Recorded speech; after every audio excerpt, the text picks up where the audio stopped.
Current electricity को आगे बढ़ाते हैं और आज डिस्कस करते हैं कुछ क्वेश्चंस इक्विवेलेंट रेसिस्टेंस पे। इससे पहले भी हमने कुछ क्वेश्चंस किया था इक्विवेलेंट रेसिस्टेंस पे, resistor in series, resistance in parallel, symmetric और इनफाइनाइट, इस तरह का क्वेश्चंस किया था। चलिए जहाँ छोड़े तो वहीं से शुरू करते हैं। सिमेट्रिक क्वेश्चंस और इनफाइनाइट तो आप किए होंगे कैपेसिटर और रेसिस्टर में भी, उसको नहीं लेते हैं। सो क्वेश्चन से ही शुरू करते हैं। एक रेसिस्टर से इस तरह से रेसिस्टर है, ए और बी के बीच में रेसिस्टेंस निकालना, राइट। ए और बी के बीच में रेसिस्टेंस निकालना है और कुछ ऐसा दिया गया है, इस तरह से दिया गया, राइट। ये मान लेते हैं 6R दिया गया है, ये 6R दिया गया है, ये 3R दिया गया, राइट। और ये 4 रेसिस्टर है, से 4 रेसिस्टर है, 2R, 3R, 4R, और ये मान लेते हैं कि ये 9R। सो इसका इक्विवेलेंट रेसिस्टेंस निकालना है। ये कंडक्टिंग वायर है, इसका सभी पॉइंट सेम पोटेंशियल होंगे, मतलब ए पॉइंट भी ए है, ए पॉइंट बी है, ये कंडक्टिंग वायर है, सेम पोटेंशियल होगा, ये पॉइंट बी बी होगा। सो ए से कितने ब्रांचेस निकले हैं? 1 2 3। इसको हम सीरीज, ये सब सीरीज में इक्विवेलेंट ले सकते हैं। तो ए से 3 ब्रांच निकले हैं, एक 6R, एक 3R और एक, ये सभी सीरीज में है, ऐड कर लीजिए, 3 2 5 4 9 9 18।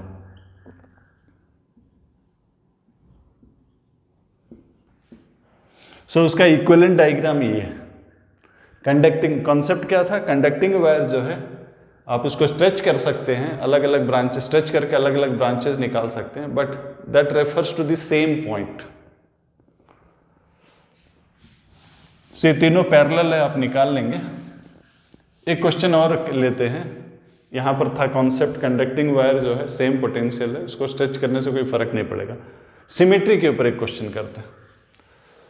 सो सपोज एक टेट्राहेड्रन लेते हैं।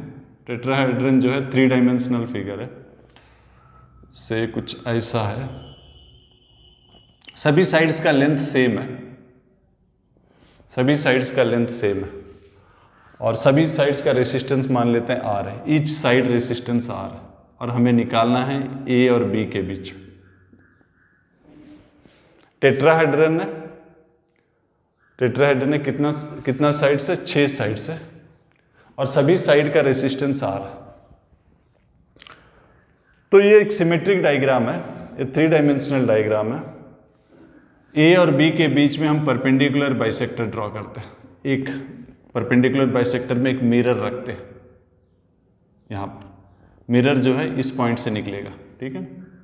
मिरर जो है इस पॉइंट से, ऐसा कुछ रहेगा मिरर। मिरर अगर हम रखेंगे तो ऐसा कुछ रहेगा मिरर। तो ये जो पार्ट है मिरर, यहाँ अगर हम मिरर रखते हैं 3 डायमेंशनल है, तो उस साइड वाला पार्ट जो है इसका इमेज बनता है।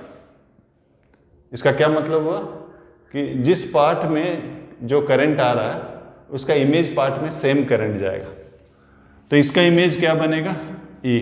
तो यहाँ करंट सपोज I1 है, यहाँ भी I1 होगा। उसी तरह इसका इमेज ये I2 है, तो यहाँ करंट I2 होगा।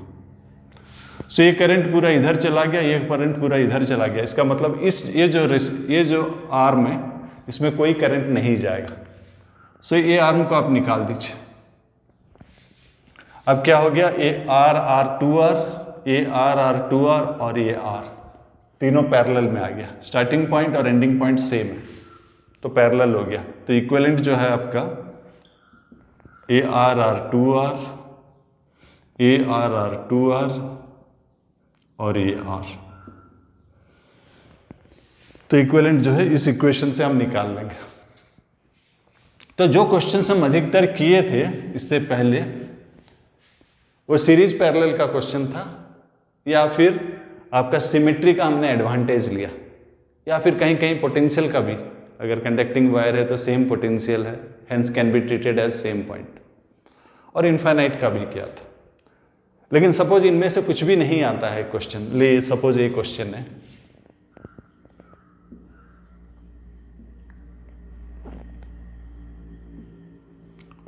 कोई पिछला कोई कैटेगरी में ये नहीं आता है,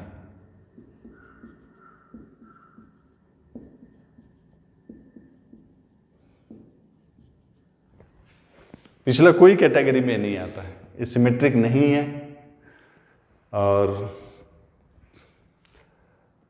सिमेट्रिक नहीं है, इक्विपोटेंशियल भी नहीं है, इनफाइनाइट किसी भी कैटेगरी, सीरीज पैरेलल भी नहीं है, पैरेलल भी नहीं है, सीरीज तो नहीं है लग रहा है लेकिन पैरेलल भी नहीं है। पैरेलल के लिए क्या होता है, स्टार्टिंग पॉइंट इन दोनों का ये है, एंडिंग पॉइंट भी सेम होना चाहिए, तभी जाके हम पोटेंशियल डिफरेंस सेम है बोल सकते हैं और पैरेलल ले सकते हैं। लेकिन इनका स्टार्टिंग पॉइंट तो सेम है, ये पूरा पॉइंट ये होता है, लेकिन एंडिंग पॉइंट सेम नहीं है, तो इसको हम पैरेलल भी नहीं ले सकते। तो यहां हम किरचॉफ्स रूल का मदद लेंगे। मान लेते हैं पोटेंशियल आपको दिया गया है, find equivalent resistance between A and B. इसका क्या मतलब है कि सोर्स यहां कनेक्टेड है और सोर्स कनेक्टेड है तो करंट आएगा, करंट का जो वैल्यू है डिपेंड करता है कि आपने कितना ईएमएफ डाला है, जितना ज़्यादा होगा करंट उतना ज़्यादा होगा। बट मान लेते हैं कि करंट आई आ रहा है तो करंट का डिवीजन होगा यहाँ पर, इस ब्रांच में I1, इस ब्रांच में I माइनस I1। सो इस ब्रांच से करंट I1 जा रहा है, यहाँ फिर से डिवीजन हो जाएगा, से I2 चला गया, इधर से आ जाएगा I1 minus I2। Kirchhoff's rule use कर रहे हैं, algebraic sum of currents meeting at a point is 0। So यहाँ से I माइनस I1 आ रहा है, इधर से I1 माइनस I2, दोनों मिल जाएंगे, मिल जाने से कितना हो जाता है I माइनस I2। फिर ये करंट और ये करंट मिल के I हो जाएगा। सो जितना एंटर कर रहा है उतना लीव करेगा, कंजर्वेशन ऑफ चार्जेस है स्टेडी स्टेट। तो दो लूप लेते हैं, पहले ये लूप को लेते हैं, किरचॉफ्स रूल अप्लाई करते हैं। In the direction of current negative, in the direction of current negative, in the direction of current, in the direction of current opposite positive equal to 0। So यहाँ पर I1 I2 का equation 10 तो चला जाएगा, minus I1 minus I1 minus I1, 3I1 3I1, I2 कितना है 1 minus I2, ये दोनों को राइट साइड ले गया, लेफ्ट साइड में क्या रह गया 10I यानी कि I। ये पहला इक्वेशन। दूसरा इक्वेशन इस लूप को लेते हैं, इस लूप को लेते हैं, in the direction of current, in the direction of current against current, यहां से मूव कर रहे हैं in the direction of current, यहां अगेंस्ट करंट है प्लस, यहां भी अगेंस्ट करंट है प्लस।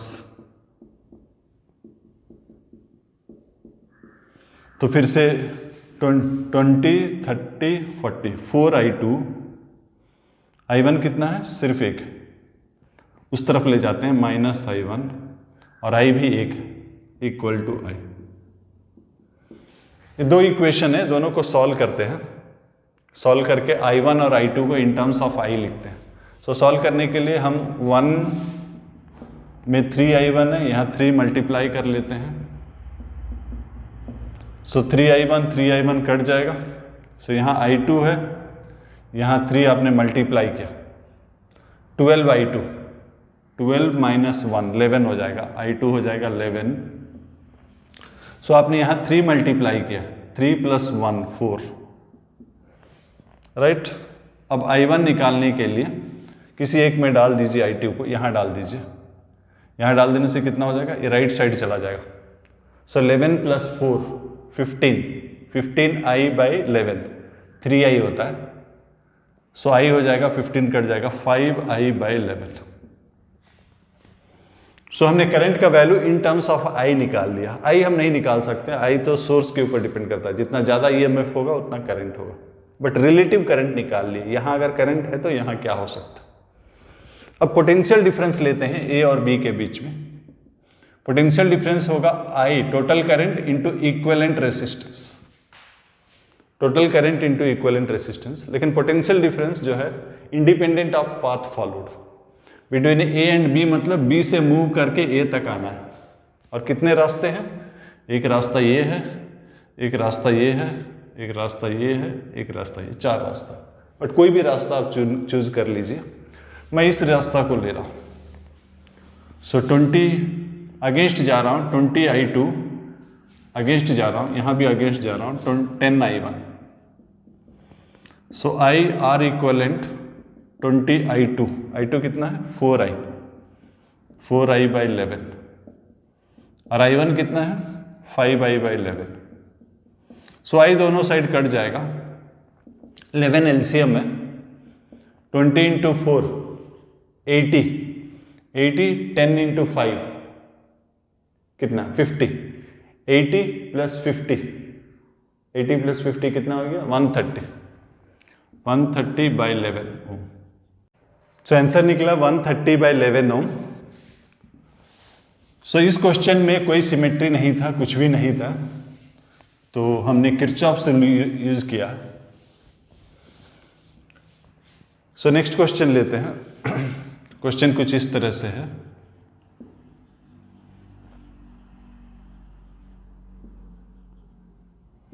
ए और बी के बीच में निकालना है। ये 1 ओम है, ये 2 ओम है, ये 2 ओम है, ये 1 ओम है, ये 2 ओम।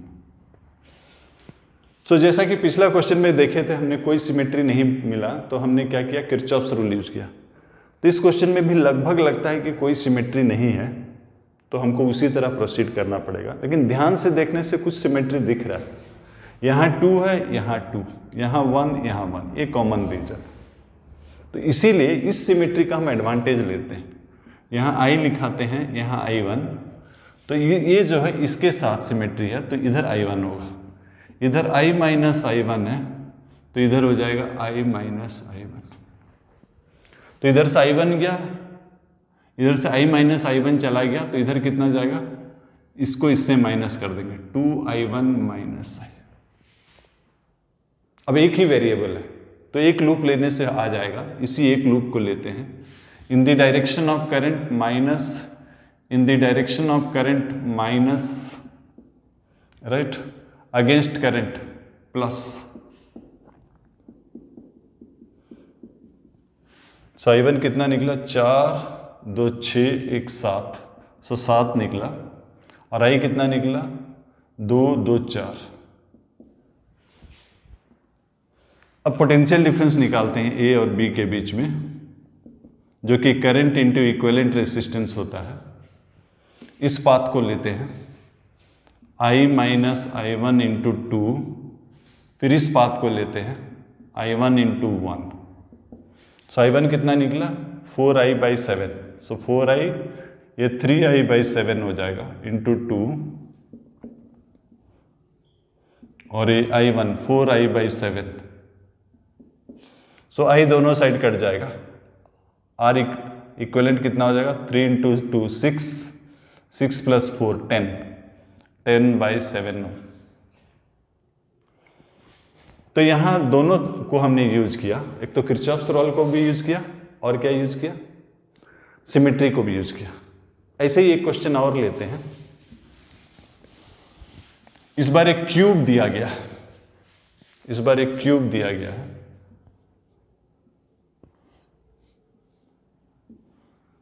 इस बार एक क्यूब दिया गया, और क्यूब का जो हर आर्म है, हर आर्म का रेसिस्टेंस R दिया गया, और हमें इन दोनों पॉइंट के बीच में, इन दोनों पॉइंट के बीच में इक्विवेलेंट रेसिस्टेंस निकालने के लिए कहा गया। तो वैसे ही करते हैं। फर्स्ट इसमें I ले लेते हैं, यहाँ का करंट को I ले लेते हैं, तो entering current equal to leaving current, ये भी I हो जाएगा। तो क्या ये तीनों पाथ एक जैसा है? अगर एक जैसा है तो इक्वल डिवीजन हो जाएगा, लेकिन ऐसा नहीं है, क्योंकि ये पाथ सीधा B को पहुंच गया। ये ऐसा नहीं हुआ, 1 2 3 रेसिस्टर के बाद B को पहुंचा। ये पाथ में भी वैसे ही कुछ है, 1 2 3, मतलब ये दोनों पाथ सिमेट्रिक, एक जैसा लग रहा है। सिमेट्रिक तो नहीं है, एक जैसा लग रहा है। देखिए इसका एंड में 2 ब्रांचेज है, इसका एंड में भी 2 ब्रांचेज है, और जो एक शॉर्टेस्ट ब्रांच है 1 2 3 रेसिस्टर के बाद B पहुंच गया, ये भी 1 2 3 के बाद B पहुंच गया। और जो दूसरा ब्रांच है, इसका दूसरा ब्रांच, इसका दूसरा ब्रांच आपस में ज्वाइन होगी। मतलब ये जो पाथ है और ये जो पाथ है बिल्कुल आइडेंटिकल है, हेंस इसमें इक्वल करंट जाएगा। इसमें I1 लेंगे तो इसमें भी I1 लेंगे, तो इसमें हो जाएगा I माइनस 2I1, राइट। अब ये जो पाथ है इसके साथ आइडेंटिकल है, ये जो पाथ है इसके साथ आइडेंटिकल है। मान लेते हैं कि यहाँ I2 लेते हैं तो यहाँ पर भी I2 होगा, आइडेंटिकल है, तो यहाँ 2I2 हो जाएगा। सो यहाँ I1 था, यहाँ I2 लिए, तो यहाँ कितना हो जाएगा I1 माइनस I2, और यहाँ भी हो जाएगा I1 माइनस I2। सो बीच में अगर एक मिरर इमेजिन करते हैं, ये पोर्शन इसका इमेज बनता है, देख लीजिए। सो इसका इमेज ये बनता है, तो इसमें जो करंट आ रहा था इसमें वही करंट जाएगा। इसमें जो इसका इमेज कौन सा बनता है, इसका इमेज ए बनता है, इसका इमेज जो है ए बनेगा, या फिर सिंपली ऐड कर दीजिए I1 माइनस I2 I1, ए I1 हो जाएगा। फिर इसी तरह ये दोनों को ऐड कर दीजिए I1। सो हमने फर्स्ट लॉ यूज करके जो करंट का डिस्ट्रीब्यूशन को डायग्राम में ही दिखा दिया। अब हम दो ठो लूप लेंगे क्योंकि दो वेरिएबल। सो पहला लूप किसको लेते हैं, चलिए इसको ले लेते हैं, ये वाला लूप को, ये वाला लूप को ले लेते हैं। I1 minus I2 minus I2, इसमें कुछ फायदा नहीं हो रहा, जीरो आ जा रहा है। इसको लीजिए I1 minus I2 plus I2 plus I1, वो तो कैंसिल हो गया, तो नहीं हो रहा, तो इस लूप को लेते हैं, इस लूप को। सो R नहीं लिखते हैं, R तो ऐसे भी कैंसिल हो जाएगा, सीधा करंट लिखते हैं। In the direction negative, in the direction negative, in the direction negative, in the direction negative, in the direction negative. So negative negative negative, opposite positive, equal to 0। So I1 कितना हो गया, 1 2 3 4 5 I1 हो गया। I2 कितना हो गया, सिर्फ 1, equal to I। एक इक्वेशन ये निकला। दूसरा इक्वेशन कहाँ ले, इसको लेते हैं, इसको लेते हैं। ये equation in the direction negative, in the direction negative, in the direction negative, in the direction negative, in the direction negative, opposite positive. So I1 का वैल्यू निकल जाता है 1 2 3 1 4 1 5 I2। सो दोनों इक्वेशन को सॉल्व कर लेते हैं, दोनों इक्वेशन को सॉल्व कर लेते हैं। सो हमें यहाँ डाल दीजिए ये दोनों को। I1 का वैल्यू, I1 कितना हो गया 5I2, I1 क्या हो गया 5I2, 5I2 25 माइनस 1 24, सो I/24, और I1 जो है 5I2 है, 5I/24। हमको इक्विवेलेंट रेसिस्टेंस निकालना है between A and B। So equivalent resistance, potential difference होगा करंट इनटू इक्विवेलेंट रेसिस्टेंस, और पोटेंशियल डिफरेंस जो है इंडिपेंडेंट ऑफ पाथ फॉलोड। से A से B तक जाने के लिए कई पाथ है, एक पाथ है, एक पाथ है, बहुत सारा पाथ, कोई भी पाथ चूज कर लीजिए। मैं इस पाथ को चूज करता हूँ। सो ये पाथ हो गया I माइनस 2I1, एक एक ब्रांच का रेसिस्टेंस मान लेते हैं R है। सो R equivalent I minus 2I1 यानी कि 10I/24 R। तो दोनों साइड I कैंसिल हो जाएगा, दोनों साइड I कैंसिल हो जाएगा, तो 24 माइनस 10 कितना हो गया 14/24 R। ये कितना हो गया 24 यानी कि 7R/12। तो ऐसा जरूरी नहीं है कि पूरा सिमेट्रिक हो, पोर्शन भी सिमेट्रिक हो सकता है। तो आप कंबाइन कर सकते हैं, सिमेट्रिक पार्ट और किरचॉफ्स रूल कंबाइन करके भी बना सकते हैं। सो लास्ट दोनों क्वेश्चन में हमने वही किया, पोर्शन ऑफ सिमेट्री का भी एडवांटेज लिया और किरचॉफ्स रूल भी यूज किया। सो एक पर्टिकुलर सर्किट है जो कि कुछ इस तरह से है, पर्टिकुलर सर्किट है से इस तरह से है।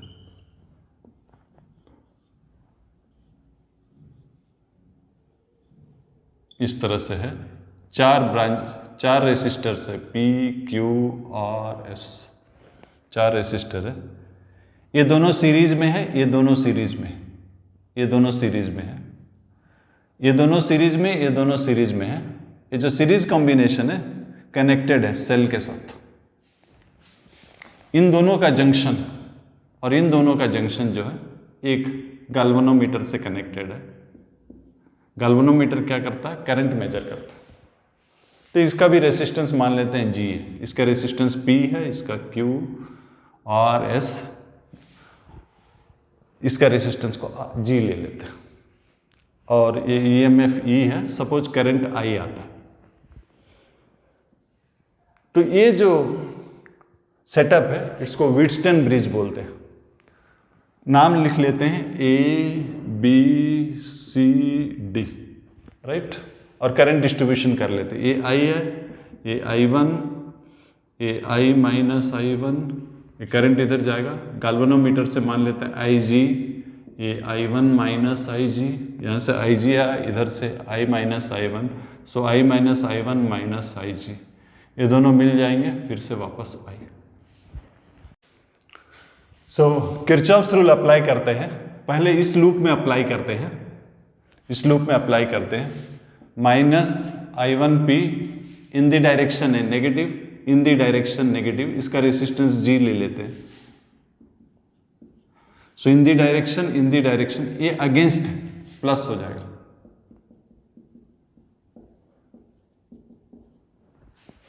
सो ये जो सेटअप है इसको बैलेंस्ड बोलते हैं, जब करंट थ्रू ये जो गैल्वेनोमीटर वाला ब्रांच है 0 होगा।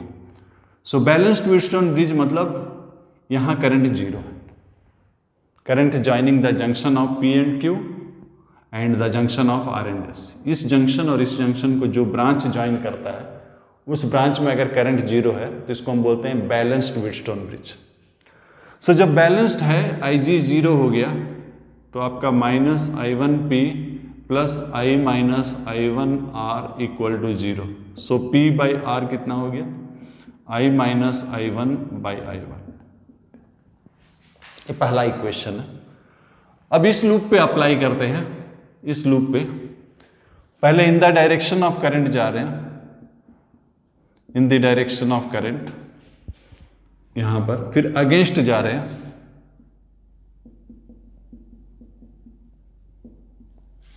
सो इन द डायरेक्शन अगेंस्ट, यहां भी अगेंस्ट जा रहे हैं।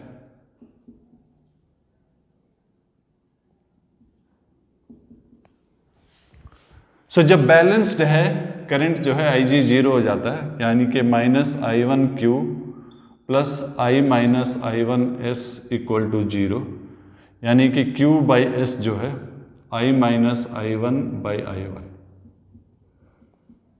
इस दूसरा इक्वेशन। सो ये दोनों को अगर इक्वेट कर देंगे, क्योंकि राइट साइड सेम है, सो लेफ्ट साइड भी सेम हो जाएगा। P by R equal to Q by S, यानी कि P by Q equal to R by S। So ये जो है कंडीशन है बैलेंस्ड व्हीटस्टोन ब्रिज का। This resistor by this resistor equal to this resistor by this resistor. उस case में इसमें करंट नहीं जाता है।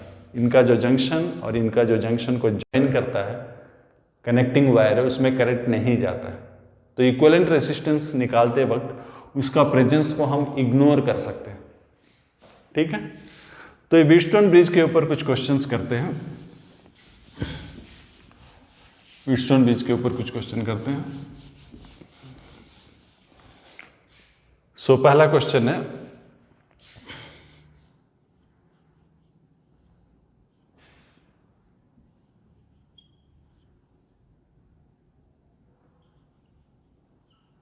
इस तरह से, ये A है, ये B है, राइट। ये हमें 2 ओम दिया गया है, ये 4 ओम दिया गया है, ये 1 ओम, ये 5 ओम, ये 2। क्या व्हीटस्टोन ब्रिज है?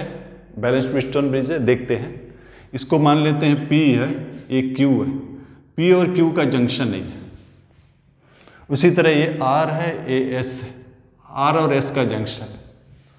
सो P और Q का जंक्शन, R और S का जंक्शन आपस में जुड़ा हुआ है। अब P by Q equal to R by S हो रहा है, P by Q equal to R by S हो रहा है। इसका मतलब इस जंक्शन से कोई करंट नहीं जाएगा, तो इसका प्रेजेंस को हम इग्नोर कर सकते हैं।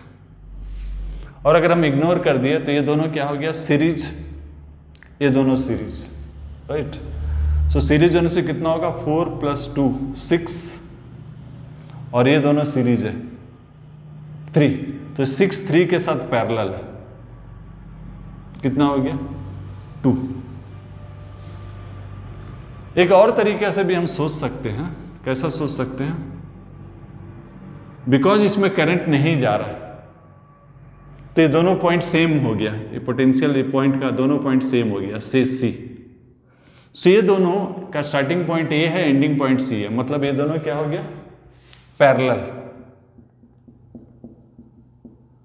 उसी तरह इन दोनों का स्टार्टिंग पॉइंट सी है, एंडिंग पॉइंट बी है, पोटेंशियल डिफरेंस सेम है, ये भी पैरेलल। सो ये पैरेलल के साथ सीरीज में, राइट। ये कितना हो गया 2/3 और ये कितना हो गया 4/3, कितना हो जाएगा टोटल 2। तो सीरीज कॉम्बिनेशंस इन पैरेलल ले सकते हैं या पैरेलल कॉम्बिनेशंस इन सीरीज ले सकते हैं, बात एक ही है। चलिए कुछ और क्वेश्चंस करते हैं बैलेंस्ड व्हीटस्टोन ब्रिज के ऊपर। कुछ डायग्राम ऐसा दिया गया है, ये पॉइंट ए है, इधर एक रेसिस्टर है, इधर एक रेसिस्टर है, इधर एक रेसिस्टर है, राइट, इधर एक रेसिस्टर है, ये पॉइंट बी है, इस तरफ 2 रेसिस्टर है, एक और एक, यहाँ पर भी एक रेसिस्टर। ए और बी के बीच में इक्विवेलेंट रेसिस्टेंस निकालना है। हमें डाटा दिया गया है, ये से 6 ओम दिया गया है, ये 3 ओम, ये आपका 4 ओम, राइट, ये 6 ओम, ये 3 ओम, ये 2 ओम, ये 7 ओम, ये 4 ओम। पहले देखते हैं कि व्हीटस्टोन ब्रिज में है या नहीं। ये पॉइंट एक्स है, ये पॉइंट वाई है। एक्स से 2 डिवीजन है, इधर से जो करंट आ रहा 2 जगह डिवाइड हो गया। इसको मान लेते हैं P, ये दोनों पैरेलल है, पैरेलल में इक्विवेलेंट ले लेते हैं। 3 और 6 पैरेलल होने से कितना हो जाता है 2 हो जाता है। सो P/Q, इधर ये R है, ये S है, R/S। सो 4/2 = 6/3, यानी कि बैलेंस्ड व्हीटस्टोन ब्रिज है X और Y के बीच में। P और Q का जंक्शन, R और S का जंक्शन आपस में जुड़ा है। बिकॉज ये बैलेंस्ड है, P/Q = R/S, इसमें करंट नहीं जाएगा, तो इसका प्रेजेंस को इग्नोर कर देते हैं। अब डायग्राम कैसा हो गया, ए से पहले 2 ओम निकला है, उसके बाद आपका व्हीटस्टोन ब्रिज है जो कि 4 और 2 6, उसी तरह नीचे में 6 और 3 9, ये पॉइंट X था, ये पॉइंट Y है, ये दोनों Y में जुड़ा, उसके बाद 4 ओम रेसिस्टर है, ये पॉइंट B है। तो इक्विवेलेंट रेसिस्टेंस क्या हो गया, इक्विवेलेंट रेसिस्टेंस हो जाएगा 2 प्लस ये दोनों पैरेलल में है प्लस 4, राइट। एक क्वेश्चन और लेते हैं, एक क्वेश्चन और लेते हैं। से ये पॉइंट ए है, ए में 1 है,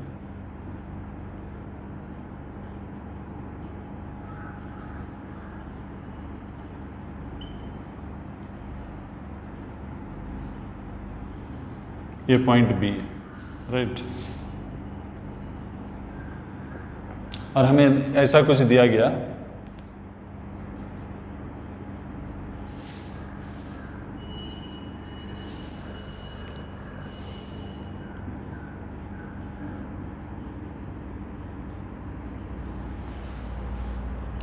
तो क्या ये बैलेंस्ड व्हीटस्टोन ब्रिज है? चलिए देखते हैं। ये दोनों पैरेलल है, पैरेलल में क्या हो जाएगा AB/A+B, तो ये दोनों के इक्विवेलेंट कर देते हैं। 6 × 12/6 + 12 कितना हो जाएगा 4 ओम। से ये P है, ये Q है, P बाई क्यू, ये R है, ये S है। So P by Q equal to R by S. P और Q का जंक्शन R और S का जंक्शन आपस में जुड़ा है, लेकिन P by Q equal to R by S है, बैलेंस्ड व्हीटस्टोन ब्रिज है, इसलिए इसमें करंट नहीं जाएगा। अब क्या हो गया, ये दोनों सीरीज हो गया 5, ये दोनों सीरीज हो गया 10 बाई 5 प्लस 10, ये इक्वेलेंट हो गया। तो आज हमने एक दो को टाइप और जोड़ लिया, एक जहां पर आपका जो पिछला केसेस था series, parallel, symmetric, potential same, अगर कहीं भी सूट नहीं होता है तो हम क्या कर सकते हैं, किरचॉफ्स रूल यूज कर सकते हैं। तो आज हमने उसको यूज किया। एग्जैक्टली किरचॉफ्स रूल यूज कर सकते हैं या फिर कई कई क्वेश्चन में दोनों मिला के भी यूज कर सकते हैं, किरचॉफ्स रूल और पार्शियली सिमेट्रिक। और एक पर्टिकुलर केस को हमने डिस्कस किया, व्हीटस्टोन ब्रिज, जहां पर वो अगर बैलेंस्ड व्हीटस्टोन ब्रिज का कंडीशन सेटिस्फाई करता है तो काफ़ी इजी हो जाता है। सो नेक्स्ट क्लास में हम करंट इलेक्ट्रिसिटी को आगे बढ़ाएंगे, हीटिंग इफेक्ट ऑफ करंट, इसको डिस्कस करेंगे।